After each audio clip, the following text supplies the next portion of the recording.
Do a little intro here. Hello, everybody. Welcome to my first ever podcast. Been running this little Markham Golf YouTube channel for a little while now, learning how to upload videos and new skills of video editing and things like that, so kind of bear with us. But I figured we'd start a little podcast series and we could talk golf and life and a little bit about college golf will be the common theme with it, and then a little bit of just about the PGA Tour and all the news and all the future of golf and media. So this is my buddy Nick Hedman, and he's obviously, you've seen him in the videos a couple times. He's got a beautiful golf game. He played golf at Boise State. He needs no beautiful introduction, but welcome to the podcast, Nicholas. Thank you so much. This is going to be wonderful. Oh, it's I just can't wonderful. wait to have more conversations with you. I know. This is great. It's great. We can I talk feel, forever. I love how professional we are right now. This is hilarious. Yeah, this is great. Drank a lot of beer with this kid, like a lot. We went to college together in junior college, but we'll get into that. Nick, you hopped around quite a bit with college golf and things like that. Tell us a little bit about your path to getting to a Division I school. I know you started out one, left one, and then transitioned into one. What was that like? Tell us a little bit about that. Yeah, it was a very interesting journey. Didn't have any offers until very late in my senior year. Then finally got a walk-on spot to Grand Canyon, and was so excited. Just had to take it. Obviously, a pretty big Division I school. So Grew up here, yeah? Yep, grew up here. So playing in Arizona was pretty important to me. And then after 2 years, wasn't playing so well, so decided to transfer to South Mountain. That's where I met you. Yeah, Only was there for a year, but felt like forever. Cougars. Yep. And then transferred out of there to Boise State. So kind of got like the demotion and the promotion side of golf. Nice. It's not an easy route, that's for sure. No, yeah. Why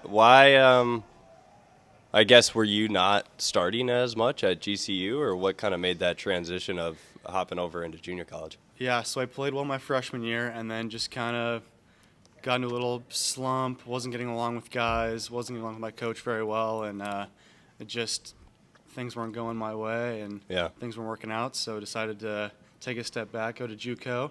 I knew I could transfer out of there and go to a bigger school, so I thought might as well take the risk while you can, right? Yeah, absolutely. We were in junior college I was there for 2 years, and you were only there for one? For 1 year. Yeah, for one. Yep. I personally wasn't starting during the time that he was playing, but we got along pretty well. We had a coach who was super awesome. Tell us a little bit of, the difference between junior college and GCU that you noticed, so that, for the kids that are going to a junior college and they might have a little bit of doubt in themselves of, not going straight to a Division I school or Division II or whatever that might have been. Mm-hmm. We played at a pretty elite junior college, I would say.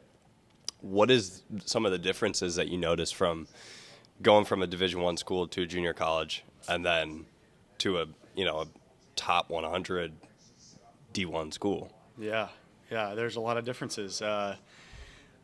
Coaches different, practice structure, or what? Yeah, everything is different. Obviously, at Grand Canyon, we had multiple coaches. We have the head coach, a couple assistant coaches. At South Mountain, really? Yeah, at South Mountain, we just had Aaron. So big old Pitts. Shout out Pitts. Shout out Aaron Pitts. That guy's a legend. That was different.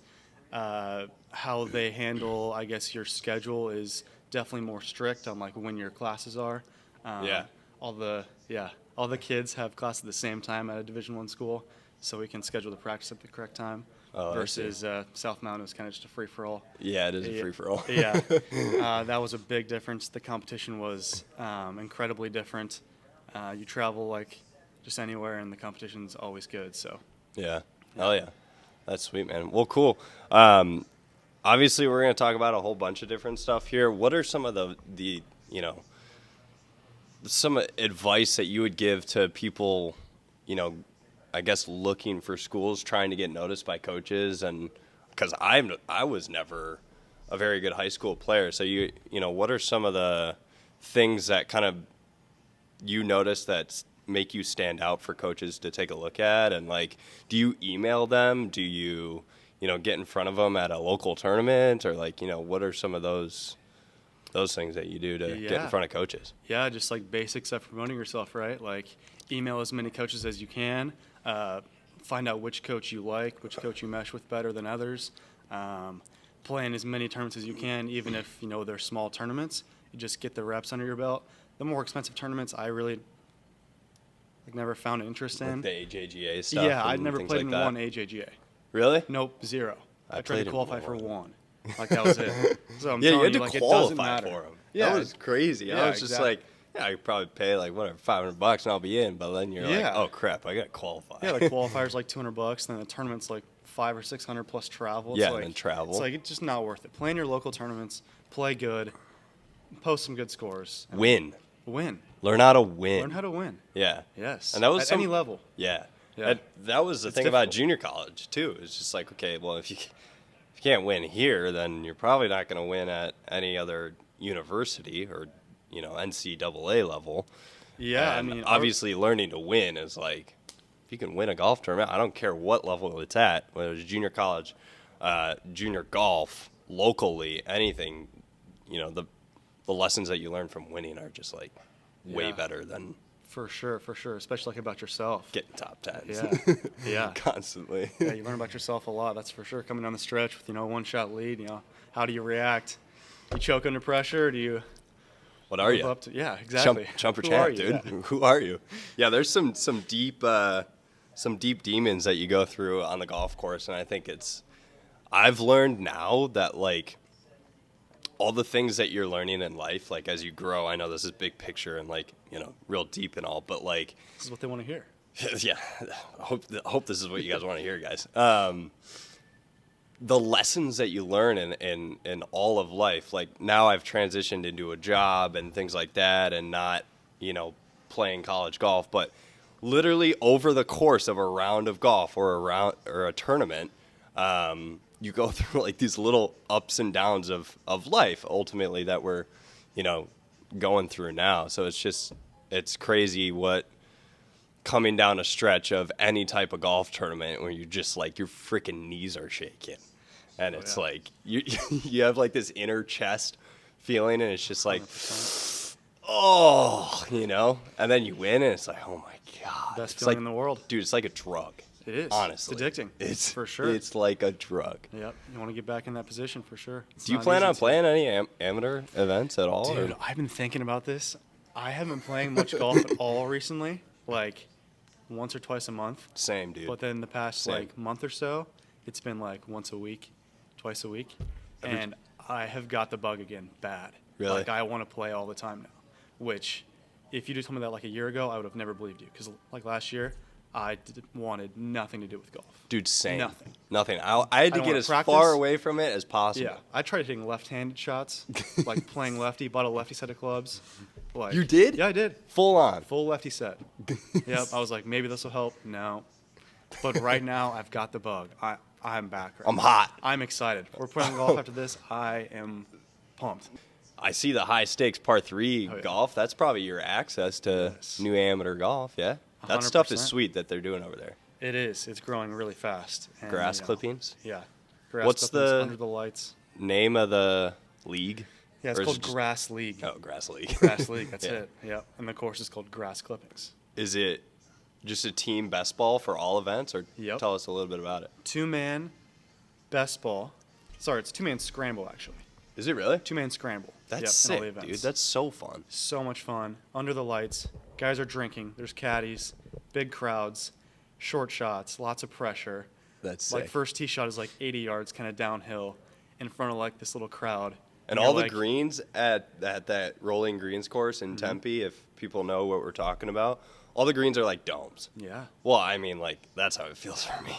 So if you're ripping wedges, like, ton of spin, it's going to be a very hard golf course, or par Yes. 3 course for that matter. For sure. And I will bring up this too. There's starting to be some more women to play in this. Ah. People the with a little ladies. bit less spin, and they're killing it. Allison Lee just got like first place in the last one. Really? Just killing it. Yeah. Wait, they Killed play all the guys. alongside with the men? Yeah, same tees, and I think they lost in the playoff for first. Do they have, like, weekly events or monthly events or what? Because I've only seen the one that it's the, whatever, high stakes par 3 course, or par 3 game. Yeah. Do you make money off of it? Or, like, can you get a payout or something? Yeah. I mean, high stakes? Like what? Right. There's definitely some money involved, but it is going back to the ownership of the team. So it's like a live setup? Yeah, exactly. It's up to them to pay you out. So I think they're kind of going for like a contract-based thing. So it's like a franchise. The better I play, they could trade me away or they could give me underneath like a contract. Dude, that's sick. It's really cool. That is Yeah, so it's definitely cool that so they're doing live that. style. Under the lights in Tempe, par 3, are all the events there? Or All the they events are going there elsewhere? right now. They're looking to branch out. Obviously, all the franchises aren't from here. There's teams from Chicago and Canada, California. There's 2 more coming. Really? Apparently, yep. And they want to do some events outside of this course and hopefully, start traveling around the country. Oh my gosh, Yeah. dude. I didn't know they were going to go so big with that. Yeah, this could be massive. This will be huge. Yeah. It is. Honestly, they've grown it pretty well. Because if they first started it and it was like they remodeled that course in Tempe, for those of you who don't know, it was just like this kind of a junker course beforehand, right? I mean, Next now to the zoo. Yeah, right next to a little Yeah. Phoenix Zoo. They got all sorts of stuff going on. I mean, they're doing, there's a bar there. There's tons of stuff. There's a sweet driving range. They got all the technology and stuff. And then also, they had like a Jagger Eaton event there, like this past weekend or something, where like a skateboarder. Yeah. And for those of you who don't know who Jagger Eaton is, he's a professional skateboarder. I think he's an Olympian too. But anyway, they hold super dope events and stuff. And yeah, we're not promoting them at all, but, we just think it's sick. Yeah, it's really cool. Yeah, you should One of a definitely come kind. play. Yeah. Old college players that are amateurs, like working a job now or something like that, or that's our gig is our to at area. least just keep the passion alive. Yeah. And that skins game, it's at night. So it's like we can play after work. Yeah, exactly. We can go play. It's super The last tee accessible. times like 11 o'clock at night. Yeah. You can tee off at 11 p.m. Yeah, your girlfriend might hate you, but that's fine. Or you might not have a girlfriend after that. But Yeah, exactly. you just play golf at 11 o'clock at night. That's the important part here. Transitioning, I had a couple topics at least to talk about before doing this, just because it's our first one. We're a little nervous. We're a little tedious. The PGA Tour is insanely hot right now. Just golf in general. News, media, influencers, live. But it seems the hot topic is still slow play. Transition, huh? Yeah. What do you think? Is there a solution to it? Will it improve the game? What are your thoughts? I mean, they've asked the guys around tour, like Brooks, and guys just say to penalize them. It seems like every week it's a topic. Yeah, every Kind week. of sick of it. Yeah, it's a problem for sure. People don't want to go out there and watch guys play golf for 6 hours. Yeah. But personally, I don't think there's really anything we can do. Yeah, I mean, we can make the field smaller and penalize guys. Yeah. But that takes away a lot of the competition. Like, we've seen anybody can win week in, week out. Anybody. Literally. It's crazy. The guy at the bottom, like, not supposed to win, can win. Yeah. So it sucks to make a field smaller because you get, like, those guys. Who are some of the slow guys out there? Just named. Is Keegan Bradley pretty slow? I don't know. He's either really fast or really slow. I It's know one of the Brian two. Harmon is. Harmon's slow. He's got a few two waggles in him. He's adorable. I saw him at the Phoenix Open, and he was playing with Scotty, and Scotty's like this. He's just an absolute dog. Just aura. And Brian's just like flopping around. Misses like, dude, he misses like 70% of his greens, I swear, and then just hits like these gnarly flop shots. Taps in for par, walks off. Like it was just nothing. Yeah. It's incredible to watch. That's probably why he's playing slow. He's missing too many greens. Dude, he's missing. That's Get what to the it is. range, Brian. Who else is slow? Is there anybody else? Let's get to two players. We got Brian Harmon and we got Harmon's pretty slow. who? Lucas Glover. is Lucas pretty has slow. yips, dude. Yeah. That's a topic I want to talk to you about. This lab golf. These putters are. Dude, it's a scary topic. It's for me. borderline cheating. We're making these guys really good putters.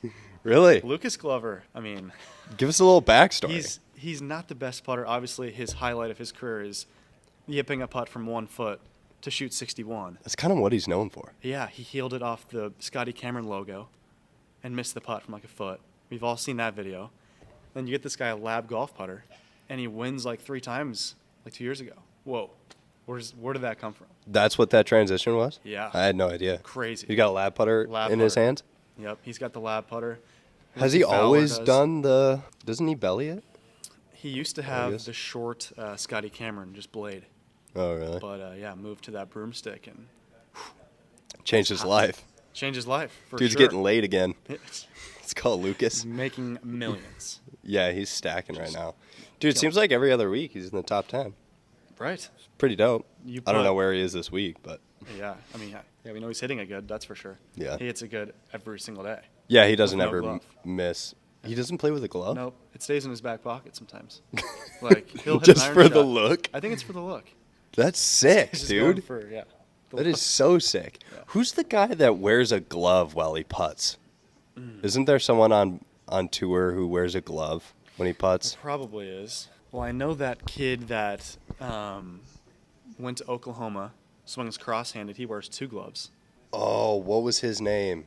Shoot, I saw him at the NCAAs when it was out here in Scottsdale. Patrick Welch is his name. Oh, Welch. Patrick That's Welch. the name. That guy's really good at golf, by the way, for playing cross-handed with 2 gloves. Talk about talent. Like, That's insane. crazy. Could you imagine that? Yeah. Shooting like bogey-free 65s on a regular basis, cross-handed. Where is he now? I think he has a status, or he's. Like a Latin American tour type of I thing? think or, he might be on the Corn Ferry Tour. or is he on a Corn Ferry? Let's see where he's at in life. He's got his Corn Ferry Tour card. Oh, does he really? Yep, he Not bad. graduated from OU last year, looks like, or 2 years ago. Check the non-sanctioned event for this week. Carl Puerto Rico Phillips. Open. Yeah. See that? Yeah, What's he's he at playing now? awesome. What's he at right now? Yes, he won. Oh, he won? 64, won by 3 today. What did he finish at? 23 Driz? Or? 26 under par for the week. Oh, God, he's gorgeous, man. He Good for birdied him. 4 of his last 6 holes as well. Oh, my to gosh. win by 3. So What a stud. He's wearing Sunday Red now, too. he is. See He is. that? I was going to say that, yeah. Gets signed by Sunday Red, wins the next week. Not wearing red on Sunday. Basically Tiger. I'm surprised he wasn't wearing any red today. Yeah, but that's like a staple. You can't take that away. Look at this guy. Look at him. You can't take that away. Maybe one This day. guy's but- trying. Yeah, no, he is trying. Well, Yeah. good for Carl. That's sweet. Yeah. I remember when I was younger, I would watch his YouTube videos. Yes. He had, like- Koala Carl. Dude, he started it. He started YouTube golf. Yeah, definitely. As well could, as yeah. good and all them. Shout out to them. Good job. But yeah, I would watch his stuff and I was just like, damn. Yeah. He was What it creating would be stuff like. like AJGA days. Way Dude, back, he was 10 years huge. ago. Yeah. He was like in the spotlight for Yeah. junior golf. He was junior golf. Yeah, he was Mr. Junior Golf. Yeah, he was. Yeah. Anyway, we have a very big separation in golf right now from the PGA Tour and Live. There's been hints of working on a deal, this, and that. They saw President Donald Trump 2 weeks ago. Do you think we'll ever come back together? Do you think everyone will be playing on the same tour, all the best players in the world on the same golf course besides majors on a regular basis? Or do you think they're going to always stay separate? I think they'll come to some sort of agreement, but I think it'll always be separate at this point. I think so too. There's too big of a difference now. What are some of the things that they're trying to come up with? I know U.S. Open, everyone can play now. Mm-hmm. The Masters? Yeah, the Yeah, Masters. so that's not a USGA or PGA Tour event. So that's a European Tour event, technically, the Masters is. Is it really? Same thing with the Open, yeah, so that's why those guys can play. Oh, that's sick. I didn't know that. Yeah. I thought the Masters was its own entity. You know, one day we should just make a massive golf tournament like the Masters. If we get, if Like we the just Masters? become billionaires or something, we'll call it like, oh, let's say we hit it big, the Markham. Yeah. Yep. Invitational. This, oh yeah, good, yeah, the Invitational. That's a great idea. Yeah. I love that. Where are we gonna hold it? In Markham. Arizona, probably. Yeah, grass clippings. Yeah. Under the lights. Under the lights. That'd be sick. Tee times go from 6 a.m. to 6 p.m. Dude, that is awesome. You just play 24/7. Ruin the night. Yes. That'd be sweet. Nonstop The golf. first That's a great night idea. The first 24/7. night major. Yes, the first Nighttime major. 24/7 golf tournament. You don't And- stop playing. And in Arizona, you never know what you can get weather-wise Yeah. over through the night. What if you played 72 holes straight through the day, through the night? Through the day, it's like a marathon. It's a Marathon. tournament marathon. some years we onto get a something right now. haboob going, and it's just torrential downpour, flaming winds, dark out. The ball's going everywhere. It's sliding off dome greens. Yeah. We make the place extremely firm. Make it So nobody impossible. ever comes back. Yeah. The whole course is like a cart path. Oh my God, I think we're on to something. You got anything for me? Any questions for you? This is our podcast, Oh, I man. can ask you a million questions. What do you got for me? Yeah, I mean, I want to ask you about your time at South Mountain. My I'm time at curious. South Mountain. I'm curious on. Okay, so you're there for 2 years. I was there for 2 Your years. first year was with me. First year was with you. It didn't play. Didn't play that much. Didn't Tough play team once. Tough team to play for. COVID. We were good that year. We were really, really good. Was that COVID year? Yes. No. It was. Because we had to stand 6 feet apart when we won every tournament. Oh, that's right. I have pictures of us Dude, standing I'll put a 6 feet picture apart. in here. Yeah, That's Yep. hilarious. With my gator on, covering up my mouth. Oh my 'Cause you had to gosh. play with a mask on or a gator over your face. Did they have nationals that year or no?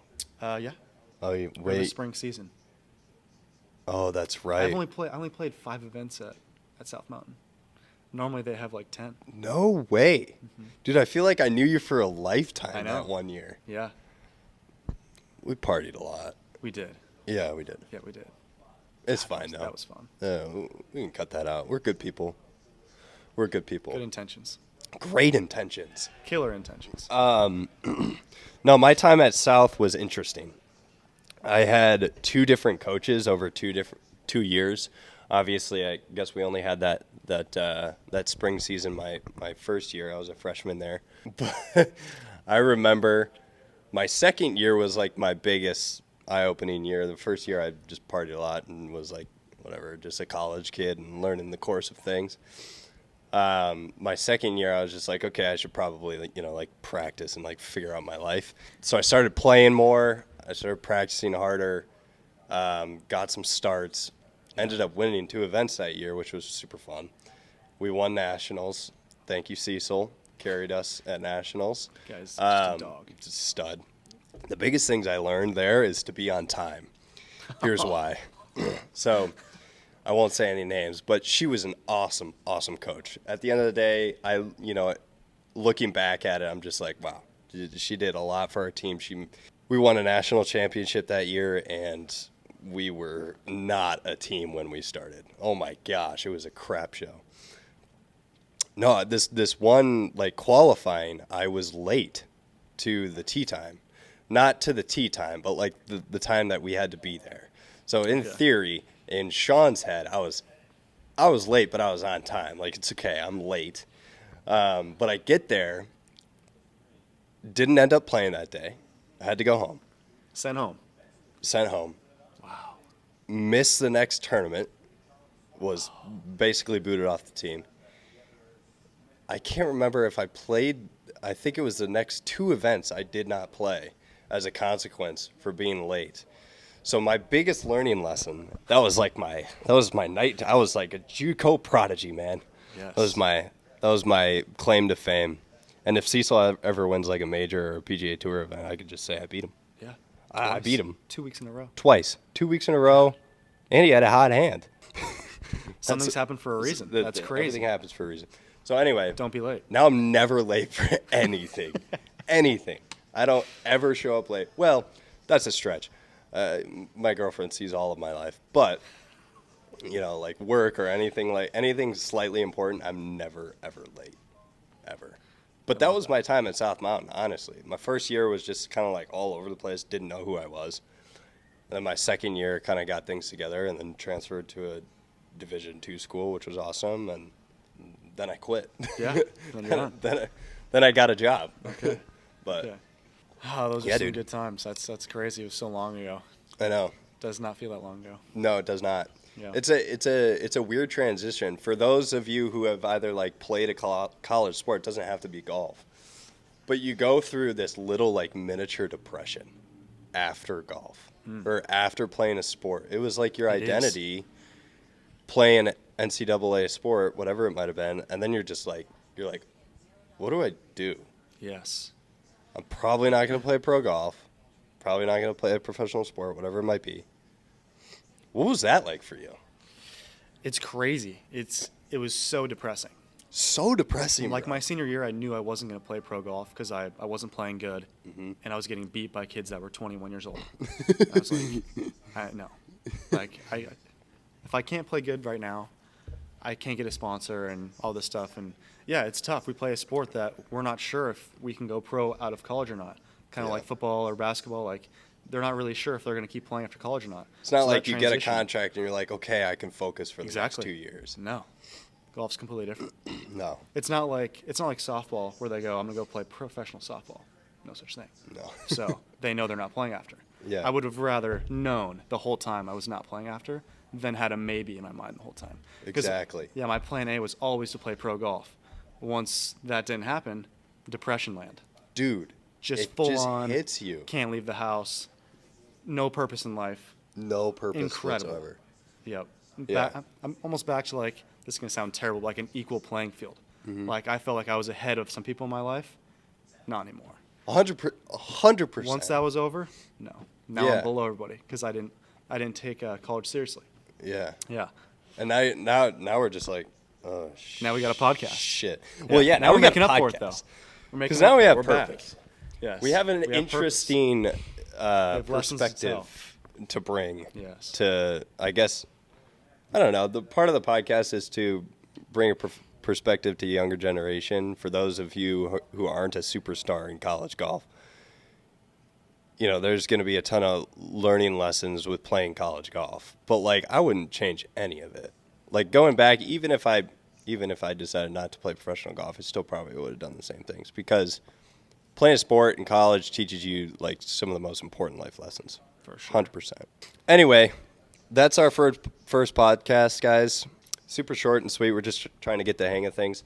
We'll probably transition into, just talking about golf, the future of golf, everything that's going on. It looks like Markham is going to win this week at the Arnold Palmer Invitational. Bay Hill, I've played it once.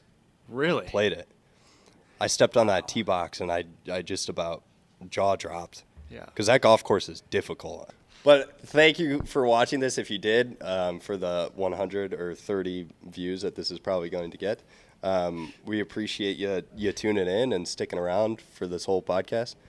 We'll probably do a lot more of these, just talking about the PGA Tour and LIV and the future of golf and what's going on. So Let's go. let's go, baby. Let's go. Shoot us over some topics. Yeah. Talk about anything. Talk about anything. Talk about life. Talk about women. Talk about golf. Talk Yeah. about work, business, Yeah. America. America. Cheers.